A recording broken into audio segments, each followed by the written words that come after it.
Hello and welcome to round 2 back 9 coverage, the conclusion of the 5th Chainstar Massacre held in Albion, Michigan, Victory Park. I am Devin. And I'm Kendrew once again. Super excited to share the conclusion of this event with you.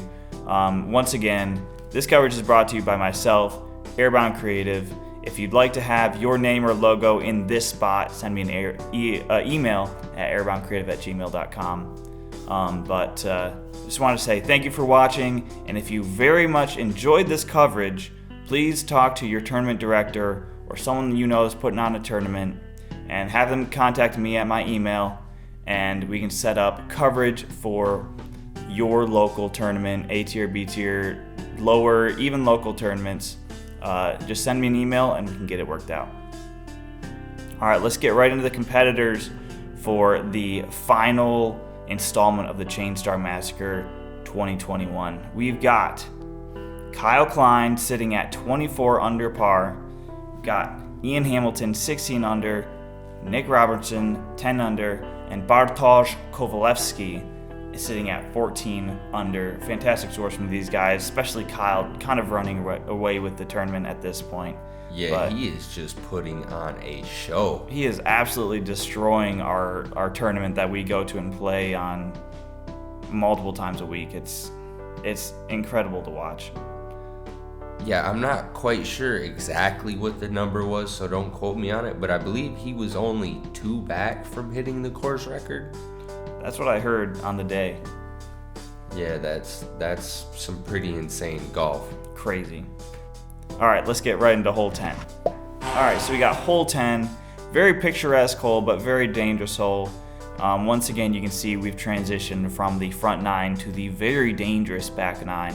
Lots of water, lots of places to lose your disc, and generally just have a bad day.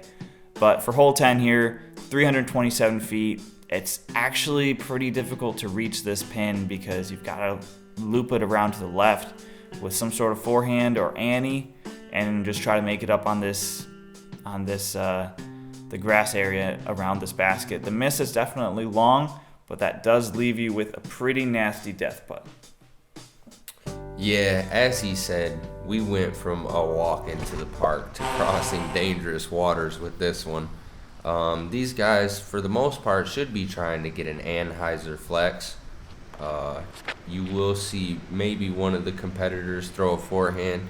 That's usually the play I go for if there isn't a pretty nasty headwind coming off of the next hole. The common layup here, and what just happened to Kyle, is just hitting those trees or the bank there to the left and just laying up for your par. Because par is definitely not too shabby on this hole. And you will see a lot of the good shots will end up around that tree right there. The high caliber shots, of course, you'll see around the pin, but the pretty standard good shots that, like Bart just threw, you'll see will end up around that tree by the stairs there, and that actually gives you a pretty decent putt for birdie as long as you're not behind it. Oh, Ian hitting a nice tree. It's a strategy to hit those trees and bounce down, but he bounces and rolls down into the water. And we got Nick electing to go down the middle and try to get a skip off the water. And he does. He landed on the ground and is safe. Oh, that's beautiful. Fantastic from him. Yeah, it takes a really strong arm and lots of spin to accomplish that. That is not a common play. Kyle going for the birdie still. Absolutely fantastic run, but barely missing to the right. Nope, and only due to the inclement weather, like you mentioned earlier, was that play possible. Oh, yeah. Great putt from Bart. He's excited about that. Giving the basket a little butt tap. Reaching 15 under. He's coming for Ian. Ian gonna lose that stroke to Bart. Yeah, nobody else able to confirm their birdies, and these guys will not feel good about that one. Just showing you how difficult this hole is.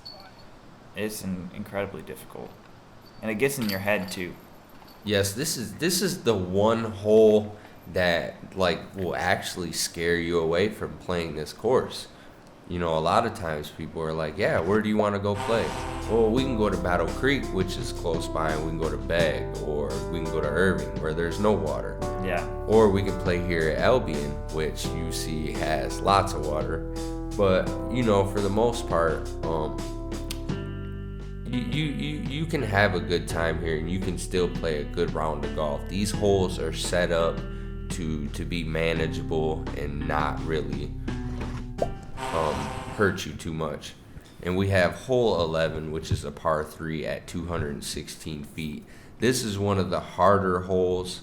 You have a tunnel shot with a tree line to the right and a OB pond to the left. And if you look at that water there, you can see the rain coming down.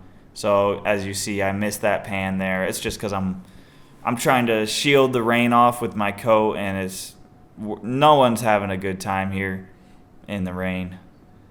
But that's a pretty nice drive. That's a pretty decent result. You can putt that without having to worry about the water. Yeah, it looks like everybody will be able to walk away with at least a par here, avoiding that water.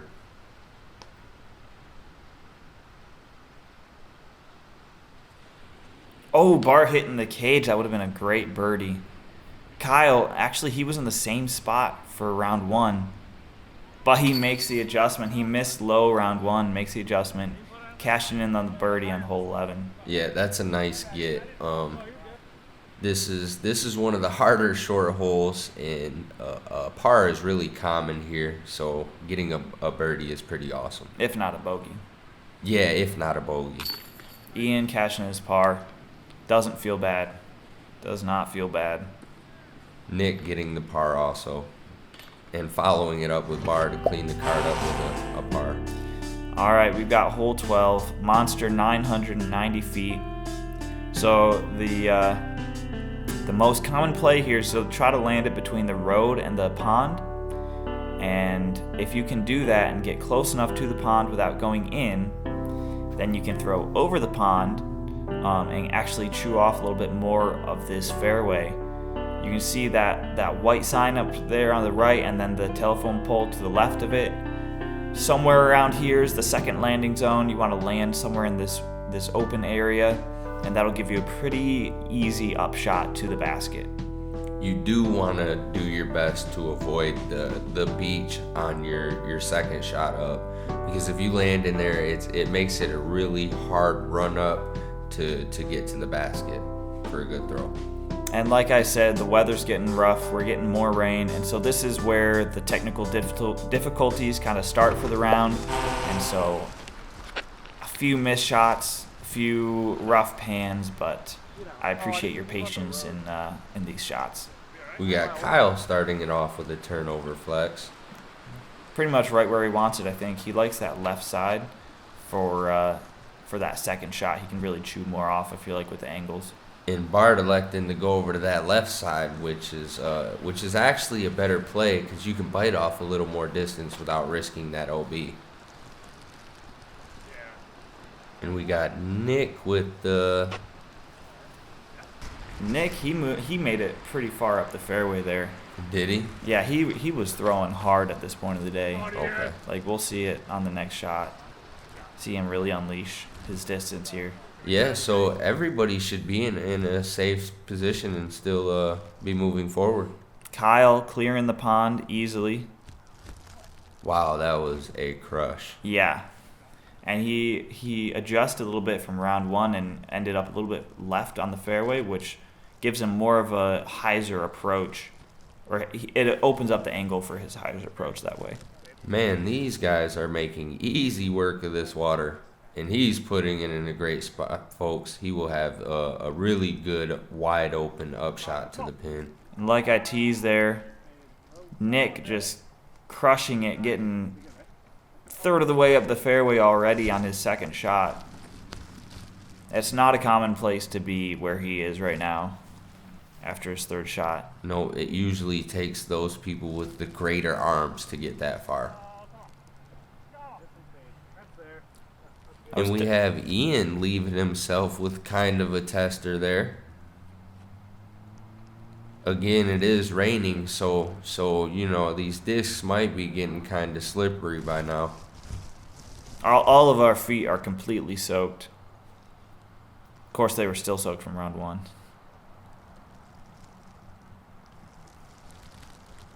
Kyle, just fantastic approach. And you see he's just dialed in, man. You can see how far up Nick was on the fairway, so his approach is just elementary. Easy approach from there. Ian! Oh no! Oh no! And smacking the disc away as his disc falls out the basket. That's real unfortunate, man. I don't understand how that one came out. That was a spit out. And then Bart also having a rough result from his putt there. 2 solid attempts. Yeah, absolutely. They're both kind of shaking their head at that one, but they gave this hole a really good run. You can't really be too mad at that. You're not walking away with a bogey. And we got Kyle, Nick also got a birdie on this hole too. So we have hole 13, a par 3 at 231 feet. It's one of the harder, more narrow, shorter holes. As you see off to the left, we do have this wide pond. There is a couple trees, and off to the right, there is this tree that provides a little bit of a ceiling. Definitely an obstacle for the hyzer, which the play usually is to land on the road or on that little sidewalk there and then slide it up to the basket, or at least that's the miss. The play is obviously just to land by the basket and park it, but yeah, the craziest throw I've ever seen on this hole was a forehand roller thrown by Troy Dewhurst, and he literally parked it at the pin. Kyle catching that tree. Maybe you should have considered the flick roller. And we got Nick going with the backhand hyzer. Looks like he releases it a little high. Yep, there's the splash. Yep, that's OB. But he did, unlike hitting the tree, he did cross back over OB or inbounds, and so he will be able to take his putt from closer up near the basket. We got Bart going with the backhand line. He keeps it nice and low, and it looks like he's even gonna. Nope, he misses the cart path, and he slides up a couple feet. Ian hitting a good line. Just gotta stay straight. Oh yeah, he's good. He's in good position. Yeah, and you see everybody here electing for air shots, which is the most common play for this hole. Kyle trying to make it. Oh, man. Hitting the wall and rolling right back towards the basket. That wall definitely saves a ton of shots on this hole from going into that water. And Nick just off the cage again. He is having a rough day with putting.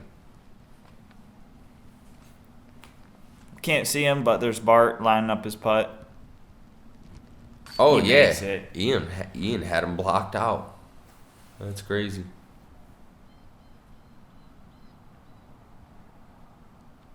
Ian, like, I can do that too. Center mass. And those are both good putts by them guys after hole 12.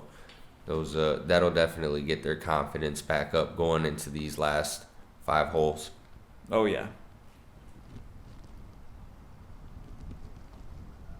And Kyle, unfortunately, ending his bogey-free event. Yeah, you know he is mad about that one, especially after the day he's been having, man. His card is just full of green. We've got hole 14, par 3 at 165 feet. This hole is trickier than what you would think with the distance here. All the water definitely gets in your head. If this was an island hole marked out with stakes, I don't think it would play nearly as difficult if it was like on an open field, but it's just, it gets in your head. There's water that swirls around here, but it really shouldn't be that difficult to just land it right by the basket. Another common play is hitting that tree above the basket and just letting it plinko down somewhere. This is definitely the ace run hole. Oh, man. And going long. Yeah, he left a lot of meat on that one. He will have a tester for his birdie coming back. Ian skipping out of bounds. And that is one of the dangers on this hole. If you're coming in fast from that right side, the green is pretty quick, so you can skip OB. Kyle biting off a little bit extra on this hole too, going long. He'll have an obstructed putt behind that tree.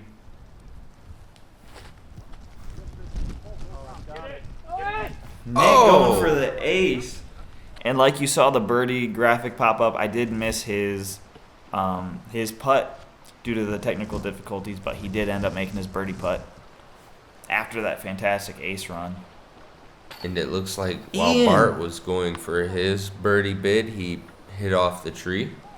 Yep, he did. It stopped a little bit right behind that tree. Here we see Kyle dealing with a puzzle of a putt here. He's not sure which angle to approach this at. Looks like he's decided on the right side. Getting situated. This is a really tough putt. It is. There's just water all on the other side of this basket, so you really have to get it in or get it down. Hitting the basket and rolling is very possible outcome here. Not from Kyle though. No, I figured he would be hunting that basket after taking that bogey on hole 13. Yep. He's already moved on. He's not thinking about it.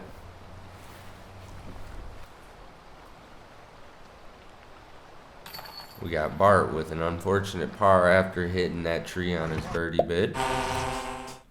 And we have hole 15, a par 3 at 270 feet. This is a wide open backhand hyzer.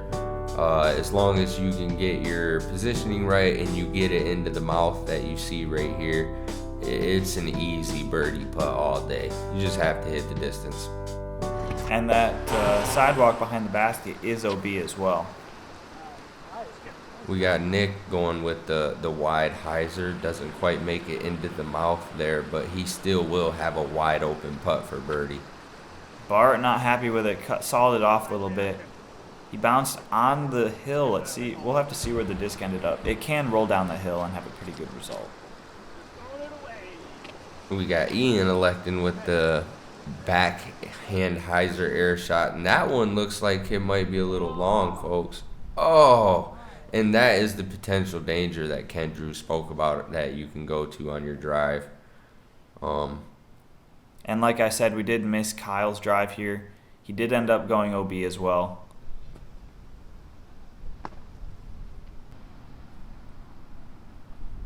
He's got this comebacker for the par.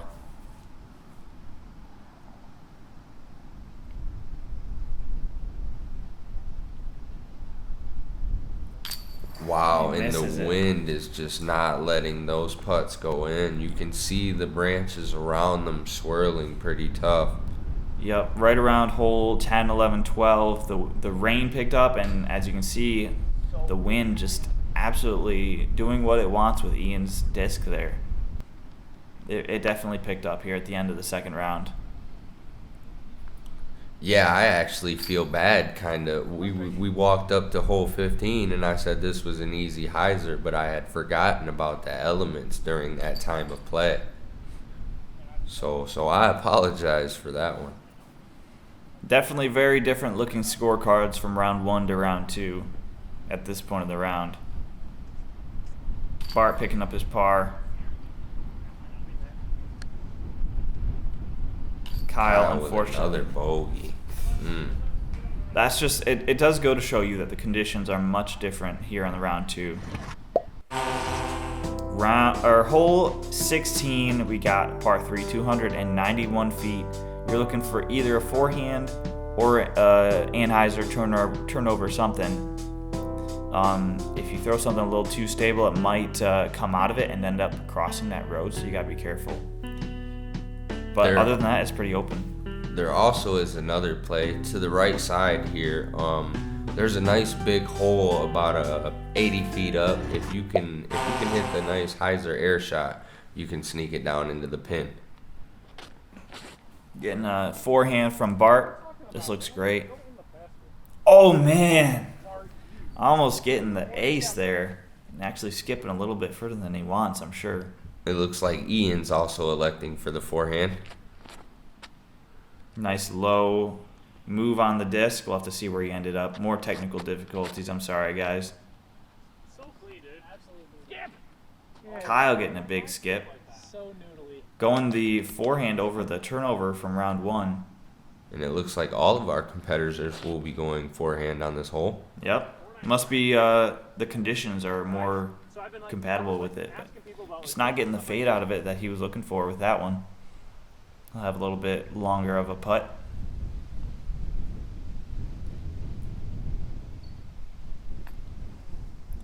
And as you see, there's a slight headwind because his putt just floated straight up into the air. And he will have a comeback for par. Yep, hits that. Not happy about it.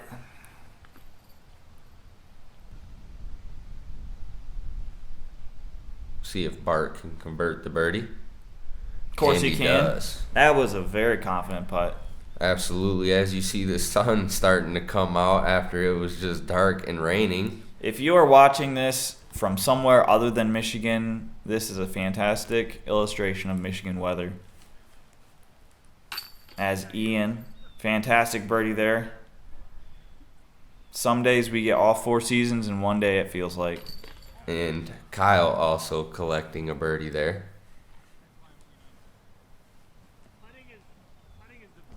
In the beautiful sunshine, we move on to hole 17. All right, we have here a par 4 at 600 feet. There's a lot that gets in the way here. You're looking for some type of turnover backhand that'll get you up somewhere around these pine trees or even further for the people that have really strong arms. But you don't want to hit any of these trees. Again, it's a par 4, so you'll still have a decent shot at securing the par as long as you're not obstructed. And after all of those trees, even if you land in the wide open field here, you still have to approach into this pretty protected green. You've got a big tree on the left that stops any big sweeping forehands, and then you've got these small trees on the right that can punish any hyzer approaches that go too wide. Bart keeping it low. Letting the wind kind of push it past the trees. It's a pretty good result. Yeah, that was a great drive. Ian following his exact line. Sliding right up onto that pine tree, right where Kyle was round 1.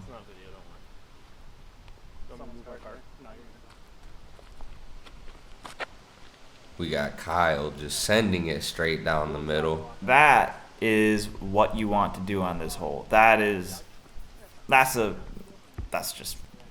what you want to do on this hole. Yeah, There's it makes nothing you much more to smile say. even though you didn't throw it. Yep.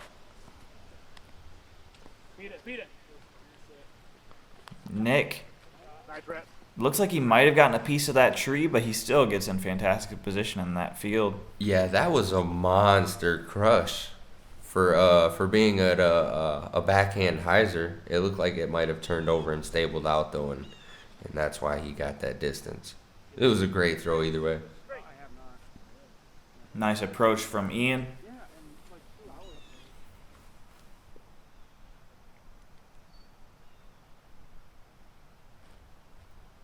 We got Bart going with the forehand. Stays short of that big tree and able to skip up pretty close to the basket there. Nick not wasting any time with his approach. And Kyle, fun fact, Kyle actually threw a shot from right here in during practice. And I think he was trying to recreate his thunder there. Yeah, But, you can see him walking away with a smile. I think you're absolutely Yeah. correct with that one.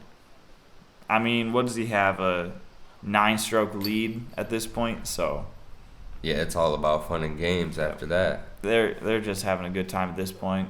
Weather cleared up.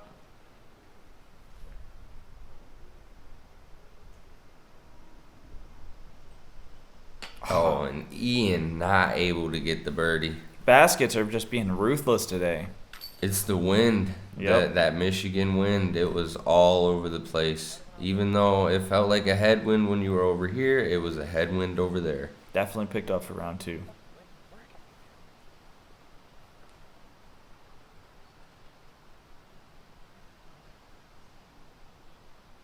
Bart cashing in on his birdie.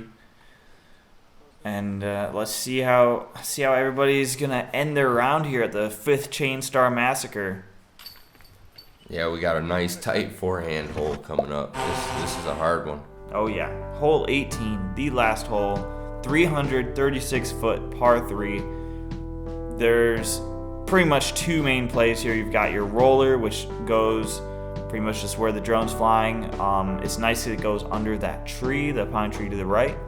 You've also got the forehand, where you kind of flex it a little bit, and then you can have a fantastic result. I've seen both, but we'll see what these competitors decide to do. Yeah, so being a local and playing here weekly, the forehand flex is actually, oh, I'm sorry, I'm gonna misspeak. The forehand flex and the roller are actually 2 of the most common shots that I see with the best results. As you can see, he's parked. He's at the bottom of the hill with an easy putt to the pin. That little clip there was the result of Kyle's drive. More technical difficulties, unfortunately. And then we got Nick with a nice forehand. He should be in a decent position to attack for that birdie. Yeah, anywhere at the bottom of that hill is a great position for your birdie putt. Ian hitting the gap. That's fantastic. I wish I had their power. They're killing this hole, absolutely destroying it. You can see them all in a line. Yep. Oh, Nick had the height. A little bit left, though. There is a decent amount of real estate behind the basket, so that OB doesn't come up too crazy fast. Kyle getting cage. Unfortunately, not going to pick up the birdie on the last hole here. And that's a common miss with the basket being elevated. It's a tough hill to putt up. Yeah, putting uphill, a lot of the people just go off the front of the bucket a lot. Ian doesn't. Slides right up in the basket. That is a great putt by Ian.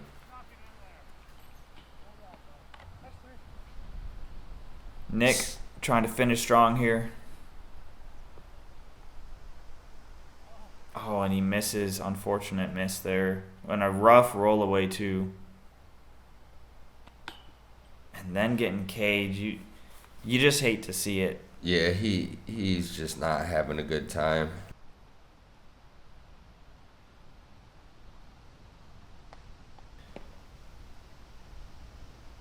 Yep.